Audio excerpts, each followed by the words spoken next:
Hello, friends. This is Dave Hurwitz, executive editor at ClassicsToday.com, here with random reviews from the Overflow room. And we're rounding off Rachmaninoff today. Yeah, and starting some other stuff as we work backwards through the alphabet in this wall behind me, which is most of what was the old Overflow room. It's actually interesting to see now that I've sort of gotten it sort of spread out. We have this whole wall to cover. See, there's a lot more wall to go there.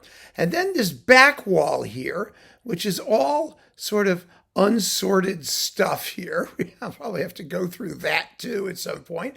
But then this wall is storage. Yes, I'm so excited. I have overflow space in my overflow room. So we'll be able to fill it all up because God knows I've got so much stuff upstairs that I could move down here. And eventually what I'm going to do is I'm going to alphabetize the back wall over here and the wall behind me, or in front of me, actually. So I'll have another alphabet going of overflow in the overflow room. And that will probably take me the rest of my life. And it'll never be done. So hopefully we'll finish the Haydn Symphony Crusade before we get there. In the meantime, we are wrapping up Rachmaninoff, and let's see what we have, shall we? Oh, I remember this. Rachmaninoff Piano Concertos 2 and 3 with the Pittsburgh Symphony and Laura Mazel. These are nice performances. They're good performances, a touch heavy-handed. I found them to be a little bit on the clunky side. I mean, not like rhythmically clunky, but just they're a little heavy. You know, they don't flow like my favorite performances do. For example, Zoltan Kocis or Earl Wild and Horenstein, but they're very good. I remember vividly I had an experience with this record, actually, because I was hanging out in Tower Records at Lincoln Center, as was my wont back in the days when Tower Records at Lincoln Center existed. And someone came down, and everybody used to think I worked there. You know, because the bunch of us, we were all friends and we'd like get together after concerts or, on weekends or whatnot and just hang and see what new releases were. And we would talk and people would ask us questions. And one of the people came down and said, it was a woman with some friend. And she was saying that they really had to get this thing, the Horacio Gutierrez Rachmaninoff piano concertos. And they didn't have them. And they were, I pointed the way to Rachmaninoff and they couldn't find them. And they said to me, we can't find them. And I looked and I said, well, I guess they don't have it. I mean, I would help people out every so often. And they said, well, that's such a pity. And I said, don't worry. There are better ones. They're not the best ones out there. Well, it turned out that the woman who was directing her friend to Horacio Gutierrez's performances was something like his cousin, or some member of the family. And they got so offended. They got so upset that I didn't recommend it as like the first version or the best version ever in the history of humanity. And they screamed and yelled and carried on. And they said, well, where do we order it? What do we do? And all this stuff. And finally I just said, hey, listen, I don't work here.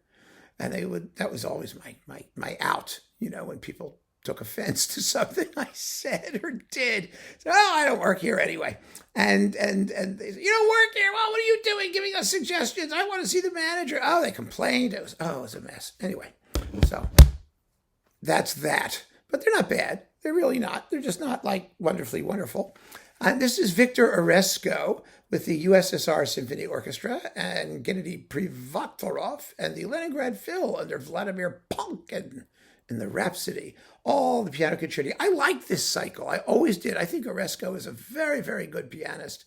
He certainly has this music down, and the Russians are very Russian, and it sounds Russian, and it's played Russianly, and that's fine.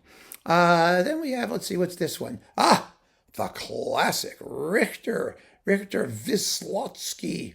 Rachmaninoff's Second Piano Concerto with the Warsaw Phil. This is the one to get if you are a Richter fan. Beautifully proportioned, wonderfully played, gorgeous performance, absolutely fabulous. And you've got the horrible Tchaik one with the Wiener Symphoniker and Herbert von Karajan, the famous recording where they didn't get along about anything. And it's not even the Berlin Phil or the Vienna Phil, it's the Wiener Symphoniker. So it was like they did it because Richter was in town. I don't think Karajan was all that pleased. It was a wonderfully unhappy event. Okay. Oh, what is this? The bells, the Previn bells. It's coupled with Ivan the Terrible and the Previn Alexander Nevsky. This is really quite a twofer. So really good. And now that I think about it, yeah, it's really quite terrific. This performance of the bells was the one to get if you couldn't find the Kondrashin for many years. And it's a very fine performance. It really is. It's the London Symphony Orchestra and Chorus with Previn. The same thing with Nevsky. It's a very good Nevsky. Not as exciting as Abbato would later do, but it's nothing wrong with it. And the Ivan the Terrible film music with Muti, which is terrific. And you kind of wish that they would, that Prokofiev had made a cantata thing like you do with Nevsky out of his Ivan the Terrible music. It could have been splendid, but no. So it's more spread out. It's 75 minutes of stuff. But boy, there's a lot of vintage Prokofiev in there. There really is. This is a wonderful record. Yevgeny Sudbin doing Rachmaninoff. He's such a smart and interesting pianist. He's really never made a bad record so far, and his recordings for Bis are splendid. We have the Piano Sonata No. 2, based on versions played by Horowitz. So it's a mongrel edition, but that's okay. Everybody does something with the second sonata.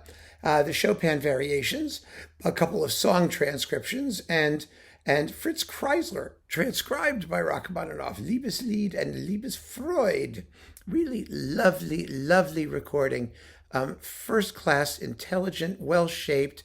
The second sonata is kind of unique because of the edition used, but you really have to be into the second sonata to care. I mean, really into the second sonata. Frankly, I'm not. I'm not a huge admirer of the piece. I enjoy it when I hear it, and then I don't really feel like listening to it again. Then we've got, let's see, what are these? Oh, piano concertos. The piano concerto cycle with no Paganini Rhapsody, with Peter Rösel and the Berlin Symphony Court Zanderling. Now, this, of course, is as interesting for Zanderling as it is for Rösel. These are the Germanic style Rachmaninoffs. That is somewhat measured in tempo, shall we say, but very well done and nicely shaped and symphonic. That's what you call it when it's sort of like slow and heavy and thick in Germany. Germanish. It has lots of Germanitude. It's very symphonic. Then we've got, let's see. Oh, look at these. Heavens to Betsy. We have Rachmaninoff, all the Vox things. Now, we've talked about these a million times, right? These are with the St. Louis Symphony and Leonard Slatkin. The piano concerto and all that stuff is with Abby Simon. They are first-class performances. Absolutely beautiful, well-recorded, lovely, wonderful, terrific. And let's see, this one's got the bells and the symphonic dances, and it's like orchestral music that's not the symphonies, because we've talked about the symphonies. We have those before. It's all the other stuff. You get the spring cantata, the Isle of the Dead, the rock, Prince Rostislav, the vocals, all very good. The bells is in English, which frankly doesn't bother me a bit since the original poem was in English.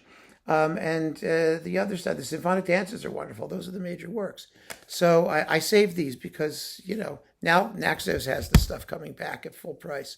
But these Vox boxes were treasures when they came out. They really were. And then, let's see, what's this? Twilight of the Romantics. I reviewed this at ClassicsToday.com. This was interesting. Chamber music by Walter Rabl and Joseph Labor with the Orion Ensemble. The Rabl Quintet in E-flat major for clarinet. It's a clarinet quintet. Let's put it that way. They're both clarinet quintets.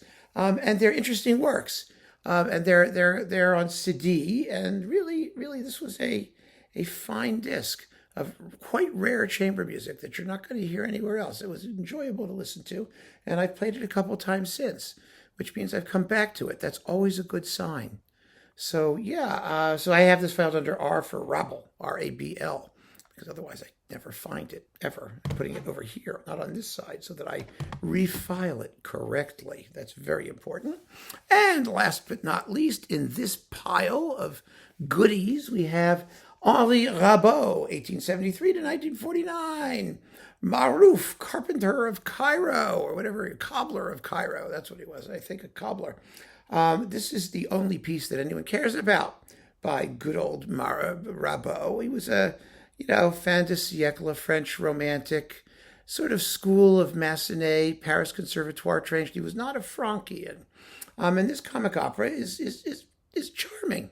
Charming and lovely. This is a lovely performance of it. And it's moderately funny, and the music is appropriately light and pleasant. And that's all I need to tell you about it. It's what's on what label? It's on Accord, CD Accord. Wow, which is universal. Right, not CD Accord, just Accord. CD Accord's a different label. Accord is universal. And how this came out, or why, and under what circumstances, I can't even begin to tell you. But at least his major work is available. I did do a review, you could see it on Classics Today, of his Second Symphony, I think it was, and some other things. He was not much of a composer, let's face it. This is maybe the best of him. It's tuneful and it's charming. And that's it with this pile of stuff from the Overflow room. When we come back, we will be at Purcell. Ooh, yeah. So keep on listening, friends. Thanks for joining me. Take care.